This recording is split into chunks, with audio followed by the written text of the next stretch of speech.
Across the churning waters of the Irish Sea, a fire was raging. Europe, in the 16th and 17th centuries, was gripped by a terrible madness. It was a continent consumed by the burning times, a period of intense paranoia and bloodshed where tens of thousands of people, mostly women, were accused of witchcraft. They were hunted, tortured, and executed in the name of God and order.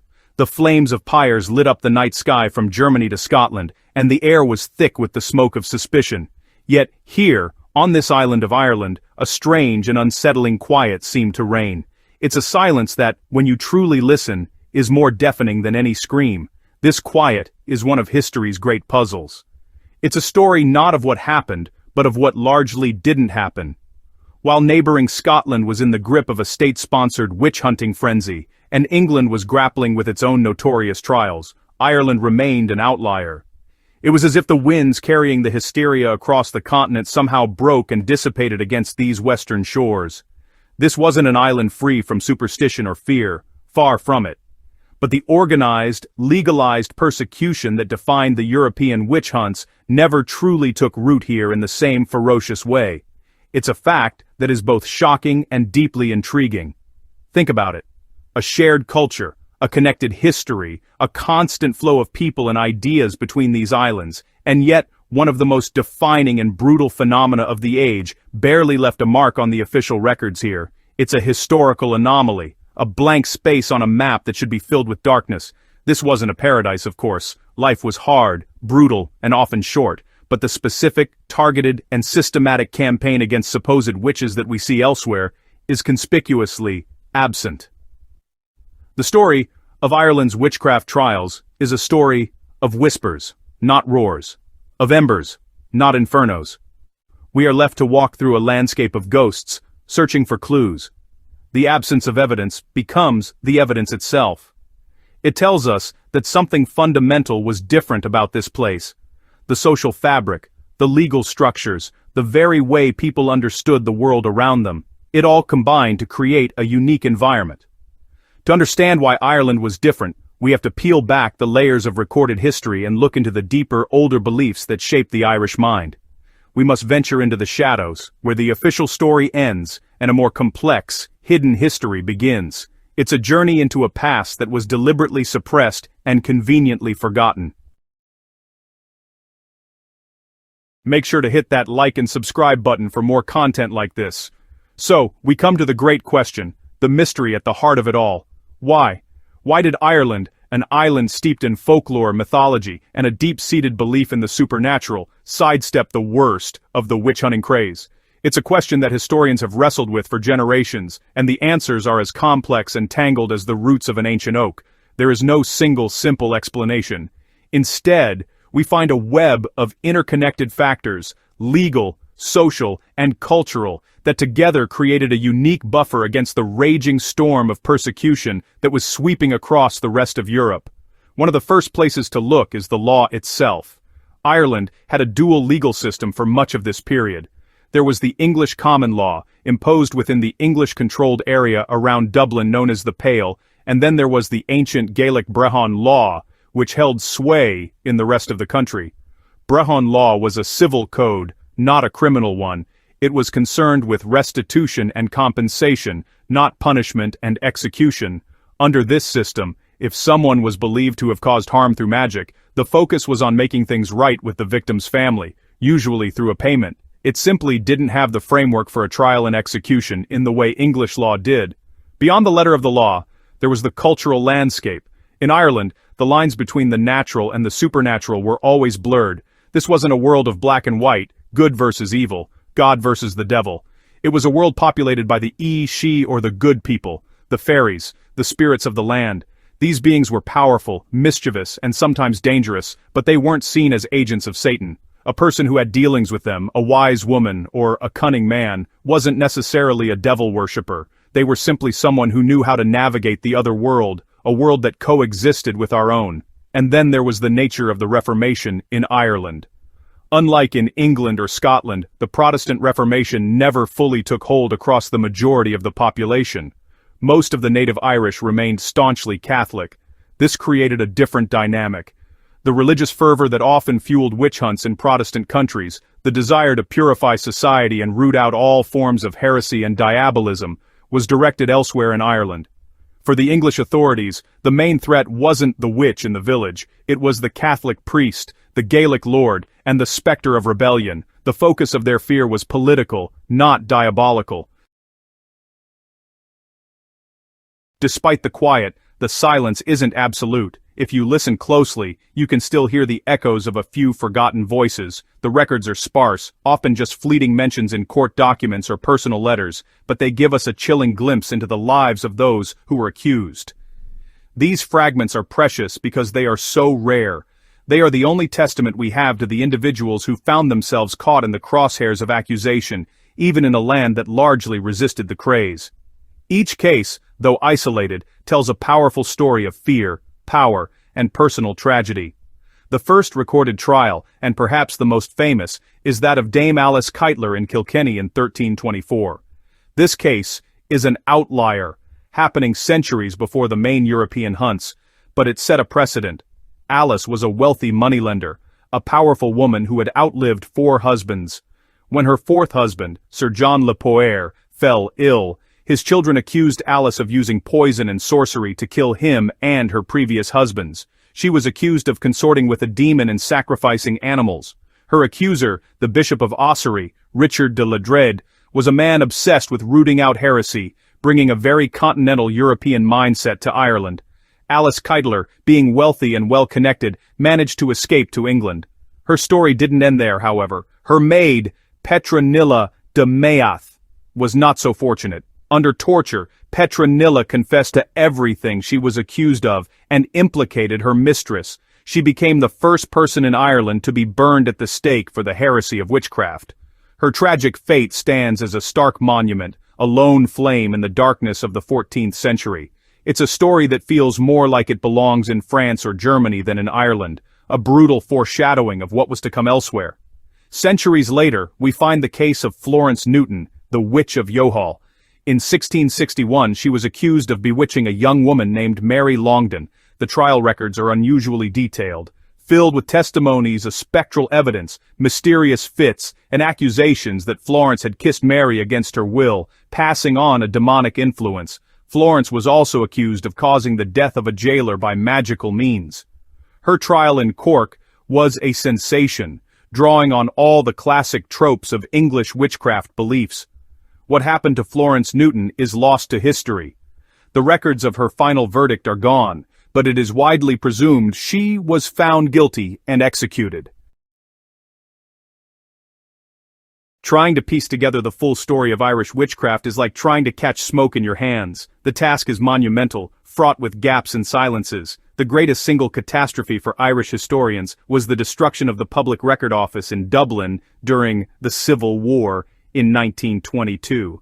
A massive explosion and fire consumed centuries of priceless documents, census data, legal records, court proceedings, and parish registers. It was a cultural cataclysm. Whatever detailed records of witchcraft trials might have existed, most of them likely went up in flames on that fateful day, lost to us forever. This devastating loss means that historians are left to work as detectives, piecing together clues from disparate and often indirect sources. We have to look in unconventional places. We search through personal diaries, letters written by English officials stationed in Ireland, and the minutes of town corporations. Sometimes a brief passing mention is all we have. For example, a note in the records of Carrickfergus from 1711 mentions several women being convicted of witchcraft, but gives no names and no details of their fate. It's a frustrating and tantalizing glimpse into a story we can never fully know. There was also a deliberate suppression of these stories, an active forgetting. In many cases, accusations of witchcraft were handled quietly, at a local level. Communities often preferred to deal with these matters themselves rather than involving the English authorities. An accusation could be socially devastating, but it didn't always lead to a formal trial. Sometimes, the accused might be ostracized, or a local priest or cunning man might be called in to mediate. These informal resolutions, designed to restore social harmony, were never written down. They live on only in the realm of folklore and oral tradition, passed down through generations. Furthermore, the focus of the colonial administration was elsewhere. the English authorities in Dublin Castle were far more concerned with political subversion and the threat of Catholic rebellion than they were with village squabbles about bewitched butter. To them, the real danger was the priest, not the pishog maker. This political reality meant that the state apparatus, required for large-scale witch hunts, was simply not deployed in the same way it was in, say, Scotland. The state's priorities lay in military and political control, leaving the supernatural to be managed, for the most part, by the people themselves. To grasp why Ireland's path diverged so sharply from its neighbors, we really have to dig deeper into the very foundations of its legal and social systems. The island was a patchwork of jurisdictions, a fractured landscape where different laws and customs existed side by side. This legal duality was a defining feature of life in Ireland for centuries. On one hand, you had the English common law, which was enforced in the Pale and in garrison towns. On the other, you had the ancient native Irish system of Brehon law, which governed the lives of the Gaelic Irish outside of English control. This division was, honestly, crucial. The Witchcraft Act of 1563, passed in England, was never formally adopted by the Irish Parliament. Instead, Ireland got its own version, the Irish Witchcraft Act of 1586. Crucially, this act was far less severe than its English or Scottish counterparts. It defined witchcraft as a secular crime, a felony, rather than a religious crime of heresy. That meant the accused were tried in regular courts, not by religious inquisitors. The focus was on proving that tangible harm had been caused by a specific act of magic. This made prosecution much more difficult. You couldn't just be executed for being a witch, you had to be proven to have caused someone's death through witchcraft. This legal framework stood in stark contrast to the situation in Scotland, where witchcraft was seen as a pact with the devil and an act of treason against God. The Scottish Witchcraft Act of 1563 made it a capital offense to be a witch, full stop. This opened the floodgates for mass trials driven by religious zeal. In Ireland, the legal hurdles were simply higher. Without the backing of a zealous witch-finding clergy and a legal system designed to prosecute heresy, it was incredibly difficult to get a conviction. The law, in this case, acted as a brake, not an accelerator. Moreover, the enforcement of even this milder Irish law was patchy at best. Outside the English-controlled zones, it had little to no authority. In Gaelic Ireland, the Brehon tradition persisted. This system was restorative, not punitive. If a person's cow went dry and they believed their neighbor had used magic to cause it, the remedy was not to burn the neighbor at the stake. Instead, a Brehon judge would assess the damage and order the accused to pay compensation. This deep-rooted cultural preference for reconciliation over retribution created a society that was simply not primed for the kind of bloodletting seen elsewhere. To truly appreciate the strangeness of the Irish situation, we need to cast our eyes across the water. Look at what was happening in mainland Europe and most vividly, in neighboring Scotland. The contrast is not just stark, it is horrifying. In the German-speaking lands of the Holy Roman Empire, the witch hunts reached a fever pitch. Entire villages were decimated. In cities like Würzburg and Bamberg, special witch prisons were built, and the burnings were relentless, with hundreds executed in a single year. It was a systematic, bureaucratic process of extermination, fueled by torture-induced confessions. Then there is Scotland, Ireland's closest neighbor in geography and Gaelic culture. The Scottish experience was one of the most intense in all of Europe. Under the fervent Calvinism of the Scottish Kirk, a series of nationwide witch hunts erupted between the late 16th and early 18th centuries. An estimated 2,500 people, around 85% of them women, were executed for witchcraft. This was a state-sanctioned terror, often encouraged by King James VI himself, who wrote a treatise on the subject, Demonology. Local ministers and magistrates were empowered to hunt down and prosecute witches with extreme prejudice. The methods used were brutal: sleep deprivation, pricking, searching for the devil's mark with a long pin, and other forms of intense psychological and physical torture were standard practice to extract confessions. Confessions were the cornerstone of the trials. Once one person confessed, they were forced to name others, creating a chain reaction of accusations that could tear a community apart. This machinery of persecution, the legal framework, the religious justification, and the state's enthusiastic participation was what made the Scottish hunt so deadly. And it was precisely this machinery that was absent in Ireland. In England, the story was less extreme than in Scotland or Germany, but still grim. The infamous trials led by the self-proclaimed witch-finder general, Matthew Hopkins, in the 1640s resulted in the deaths of hundreds. While English law did not permit the use of judicial torture in the same way, Hopkins and his associates used methods like sleep deprivation to secure confessions.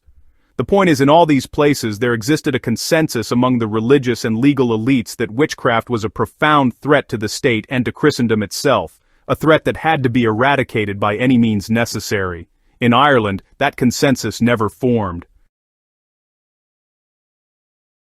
The religious and folkloric landscape of Ireland was profoundly different from that of Protestant Europe, and this difference is key to understanding the island's unique path. While the rest of Europe was being taught to see the world in a stark binary of God versus Satan, the Irish worldview was far more nuanced, a rich tapestry woven from threads of ancient paganism and Catholic Christianity. The old ways had not been eradicated, they had been absorbed.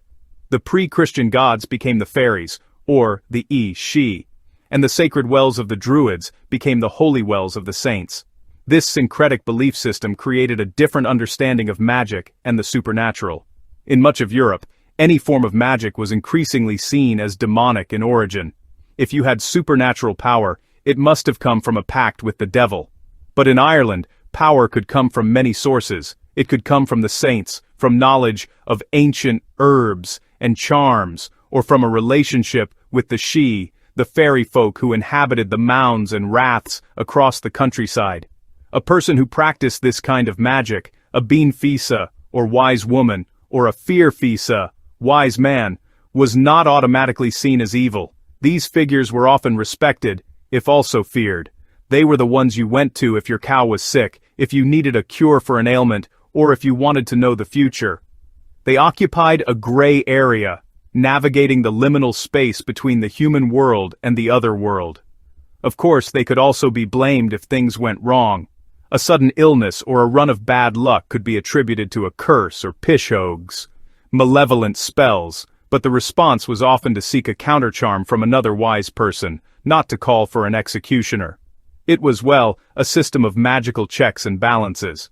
The Catholic Church in Ireland, struggling for its own survival against the English Protestant state, also played a role. It was more concerned with stamping out the remnants of paganism than it was with hunting for diabolical witches. The focus of clerical condemnation was often on folk practices, the visiting of holy wells, the leaving of offerings at fairy trees, which were seen as superstitious, but not necessarily satanic.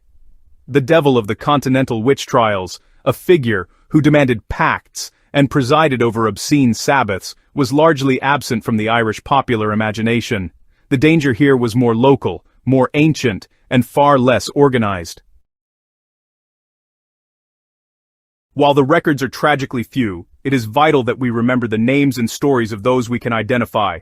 To speak their names is to pull them back from the silence, to acknowledge their existence and their suffering. These were not mythical figures from a dark fairy tale. They were real people, with lives and families, who found themselves ensnared in a nightmare.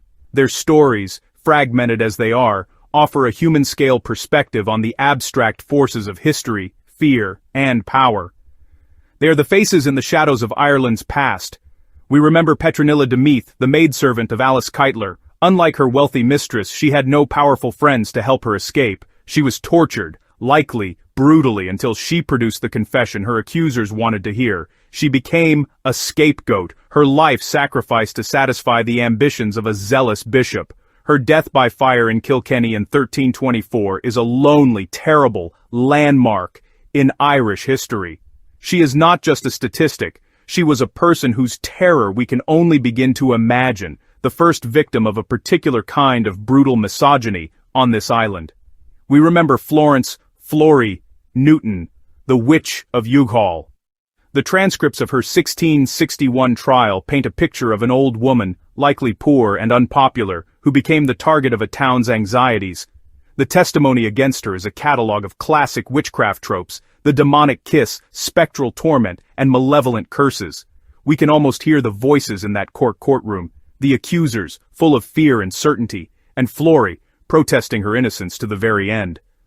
Though her final fate is unknown, she stands as a symbol of how the English witch-hunting mindset could, on occasion, take root in Irish soil, And we must also remember the 8 unknown women of Carrickfergus.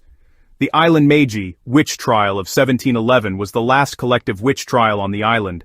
These women were accused of bewitching a young woman named Mary Dunbar, causing her to have fits and vomit nails and cloth.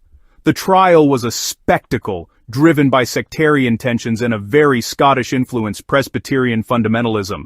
The women were convicted, not for witchcraft, but under a more general law, and sentenced to a year in prison and public humiliation in the stocks. Their names are lost to most records, but their ordeal represents the final sputtering end of the witch-hunting era in Ireland.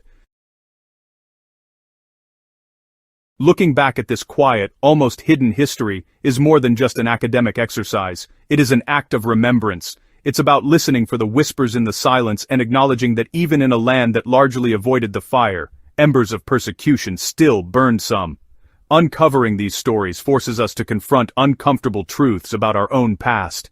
It reminds us that no society is immune to the dangers of paranoia, scapegoating, and the abuse of power. The reasons for Ireland's relative quiet are complex, but they are not a cause for simple self-congratulation. Remembering the accused, Petronilla, Florence, the women of Island Magi, is an act of historical justice. It restores a measure of dignity to those who were stripped of it. For centuries their stories have been footnotes at best, dismissed as anomalies. By bringing them into the light, we challenge the narratives that have sought to sanitize the past.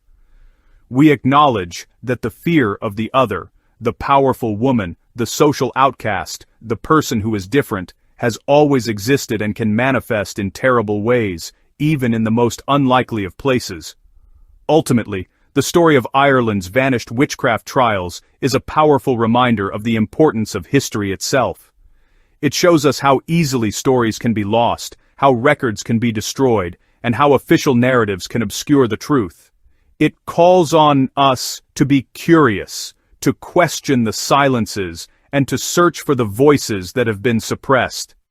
By remembering these forgotten trials and the individuals caught within them, we do more than just honor the dead.